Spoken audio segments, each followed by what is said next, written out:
Bienvenue sur les ondes de la magie de l'auto-guérison. Je suis Alice Rebière, naturopathe et coach. C'est une maladie auto-immune qui m'a permis de devenir moi-même. Je me suis passionnée pour la santé naturelle et je me suis créé la chance d'avoir une profession que j'adore. À travers le coaching, j'ai compris la puissance de l'entrepreneuriat pour aligner ce que je fais et qui je suis en toute liberté. Aujourd'hui, je me sens plus épanouie que jamais. Mon parcours de vie me montre chaque jour que tout est possible. Je suis convaincue que chaque épreuve peut être transformée pour nous rapprocher de la guérison de notre âme. Ce podcast a pour vocation de vous faire découvrir et maîtriser les pouvoirs magiques de votre corps et de votre esprit. Prêt à attirer à vous le meilleur ? Axio! Bonjour à tous et bienvenue pour un nouvel épisode. Aujourd'hui, on va parler de comment ne plus dépendre de ce que les autres pensent de nous, ou plus précisément, comment ne plus dépendre de ce qu'on imagine que les autres pensent de nous. Cet épisode va être constitué d'une petite partie de théorie, puisque je vous expliquerai comment est-ce que moi j'ai réussi à me détacher du regard des autres grâce à la PNL.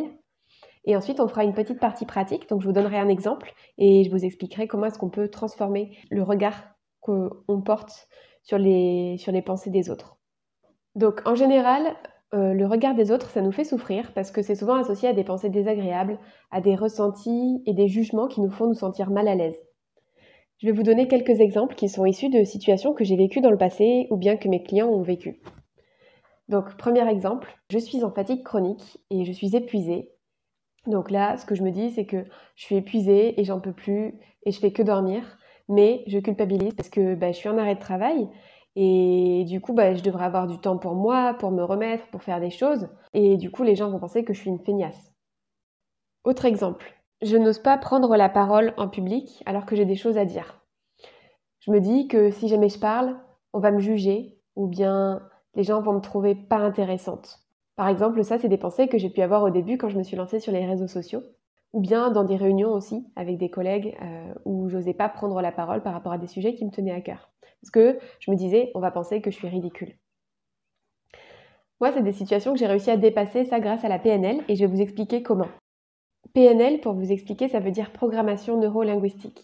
Moi, j'ai fait une formation, donc les 3 niveaux, technicien, praticien et maître praticien, à Bègles, à côté de Bordeaux, de 2017 à 2020, dans un institut qui n'existe plus aujourd'hui. Quelques explications pour que vous compreniez à quoi ça correspond la PNL. Donc, c'est une boîte à outils pour mieux comprendre son propre fonctionnement et celui des autres. Dans cette boîte à outils, on a tout un tas d'outils de communication. Et puis, on travaille à différents niveaux. À niveau de la pensée, au niveau des émotions, de nos valeurs, de nos croyances.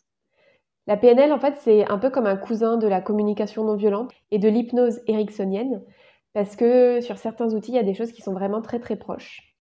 Pour en revenir au regard des autres, en PNL, on a l'habitude de séparer les informations en 3 classes différentes. La première classe, c'est tout ce qu'on appelle les comportements externes, c'est-à-dire les gestes, les attitudes physiques, les paroles d'une personne. Par exemple, je vois que Sylvie qui est en face de moi croise les bras, elle fronce les sourcils, elle se remet les cheveux derrière l'oreille, elle me dit qu'elle est fâchée, je la vois qui tape du pied par terre. Ça, c'est tous ces comportements externes. Les processus internes, c'est une autre classe d'informations et ça va correspondre à tout ce qui se passe dans ma tête. Donc par exemple, ça va correspondre à ce que je pense, à ce que j'imagine, à ce que je visualise, à la petite voix intérieure à l'intérieur de moi qui me dit des choses. Donc par exemple, pour Sylvie, ça peut être ces processus internes, ça peut être « Oh, je suis vraiment fâchée contre Alice, elle a fait des choses que je lui pardonnerai jamais, je ne veux plus discuter avec elle. » Et puis, elle imagine une situation où on peut se recroiser et où elle n'a pas envie de me voir et où elle m'ignore. Peut-être qu'elle visualise le moment où je lui ai dit quelque chose qu'elle a mal pris et qu'elle est fâchée. Troisième classe d'informations, c'est les états internes. C'est ce que je ressens et mes émotions. Donc, par exemple, peut-être que Sylvie, l'émotion qu'elle ressent, c'est de la colère. Peut-être que sa colère, elle est teintée de tristesse. Peut-être que ce qu'elle ressent, c'est une boule dans le ventre. Voilà, tout ça, c'est des états internes. Donc, 3 classes d'informations différentes, les comportements externes, les processus internes et les états internes. Et ça, c'est vrai pour moi, pour vous, et puis pour chacun d'entre nous, et puis pour toutes les personnes avec qui vous allez être en interaction. Maintenant, on n'a pas accès à toutes ces informations. Moi, par exemple, je vais avoir accès à mes comportements externes, à mes processus internes et à mes états internes. Parce que je sais ce que je ressens, je sais ce que je me dis dans ma tête, je sais ce que je me raconte, et je sais ce que je fais, et je vois ce que je fais. Et je vois ce que je dis aussi. Mais par rapport à une autre personne, on ne va pas avoir accès à ses ressentis, à ses émotions, parce que jusqu'à présent, on n'a pas des capacités de les alimenter. Et on ne va pas avoir accès à ses processus internes, c'est-à-dire on ne va pas avoir accès à ce qui se dit à l'intérieur de sa tête. Je vais juste avoir accès à ses comportements externes, c'est-à-dire à son attitude physique, ses gestes et ses paroles. Et concrètement, si jamais je veux savoir ce que ressent la personne ou ce qu'elle se dit dans sa tête, je lui demande. Si je ne demande pas, je ne saurai jamais. Donc je ne saurai jamais, pour revenir aux situations de tout à l'heure, si effectivement la personne en face de moi, elle me trouve pas intéressante, ou bien elle pense que je suis ridicule, ou bien qu'elle me juge. J'en sais rien. Sauf si je lui demande. Et de toute manière, si je lui demande, je n'aurai accès que à ce qu'elle voudra bien me dire. Je ne suis pas responsable de ce qu'elle veut bien me dire ou pas, ça j'ai aucune prise là-dessus. Je ne maîtrise pas ce qu'elle va me dire et ce qu'elle va pas me dire parmi ses processus internes et ses états internes. Elle peut mentir. On connaît tous des personnes qui disent qu'ils se sentent très très bien, alors qu'en fait, intérieurement, ils se sentent très très mal. Donc, maintenant que les bases théoriques sont posées, je vais vous proposer un petit exercice pratique. La première chose qu'il faut que vous vous demandiez, c'est actuellement, qu'est-ce que vous vous imaginez des processus internes de la personne en face? Qu'est-ce que vous vous imaginez qu'elle pense? Qu'est-ce qu'elle se dit? Qu'est-ce qu'elle visualise? Qu'est-ce qu'elle s'imagine? Et comment est-ce que vous vous sentez par rapport à ça? Quand vous vous imaginez que l'autre, elle veut plus vous voir, est-ce que vous vous sentez en colère? Est-ce que vous vous sentez triste? Est-ce que vous vous sentez joyeux parce que vous voulez plus le voir non plus? Et c'est quoi vos processus internes à vous? Est-ce que vous vous dites aussi que vous êtes nul? Est-ce que vous dites que vous êtes heureux? Qu'est-ce que vous vous dites à l'intérieur de vous? Qu'est-ce que vous imaginez? Donc, on part du constat qu'effectivement, ce que vous vous imaginez des processus internes et des états internes de l'autre en face, c'est des choses qui vous procurent des émotions qui sont désagréables pour vous aujourd'hui. La première question, c'est qu'est-ce qu'elle pourrait se dire d'autre, la personne en face? Je vais vous redonner un exemple. Mon exemple, c'est j'ai envie de parler en public lors d'une réunion ou bien sur les réseaux sociaux ou même par exemple j'ai envie de faire mon premier épisode de podcast mais j'y arrive pas. Donc la première question que je vais poser c'est actuellement, qu'est-ce que tu t'imagines que l'autre pense, que l'autre se dit, que l'autre visualise? Alors ce que les autres peuvent penser dans ce cas-là, moi je donne des réponses que j'ai eues pour moi.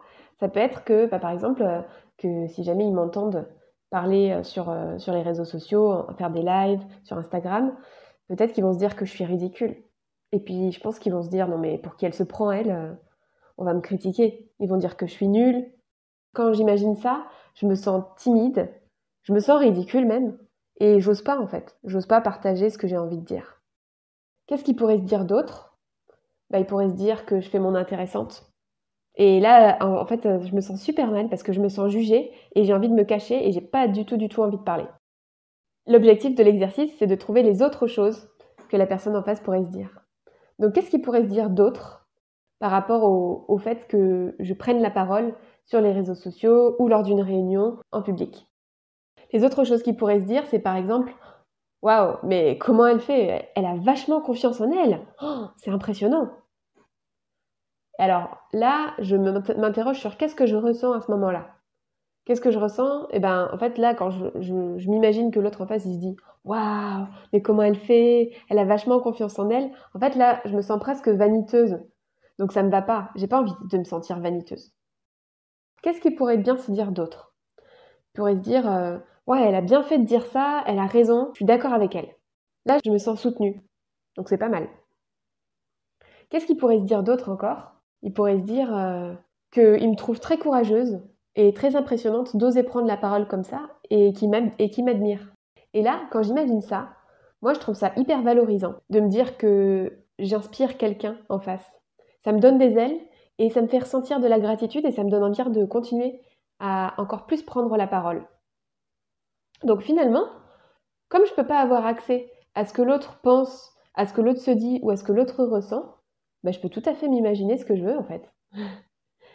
Et concrètement, comme j'ai aucune idée de ce que les personnes en face vont penser quand je parle en public, ou ou quand je prends la parole sur les réseaux sociaux, au lieu de me dire qu'ils pensent que je suis ridicule et que je suis nulle et que je fais mon intéressante, moi je préfère penser qu'ils me trouvent courageuse, que je les inspire et qu'ils me trouvent impressionnante d'oser prendre la parole comme ça et de me lancer. Voilà, ça c'était pour le petit exemple. Donc, un petit résumé pour que vous puissiez aussi utiliser cet exercice chez vous. La première question que vous devez vous poser, c'est actuellement, qu'est-ce que vous imaginez que l'autre pense, que l'autre se dit? Et qu'est-ce que vous imaginez que l'autre ressent? Ensuite, vous allez transformer les états internes et les processus internes de l'autre personne en face et vous demander qu'est-ce qui pourrait se dire d'autre. Et à chaque fois que vous trouvez une autre chose qui pourrait se dire, vous allez regarder comment est-ce que vous vous sentez, quelles sont vos émotions et quels sont vos ressentis.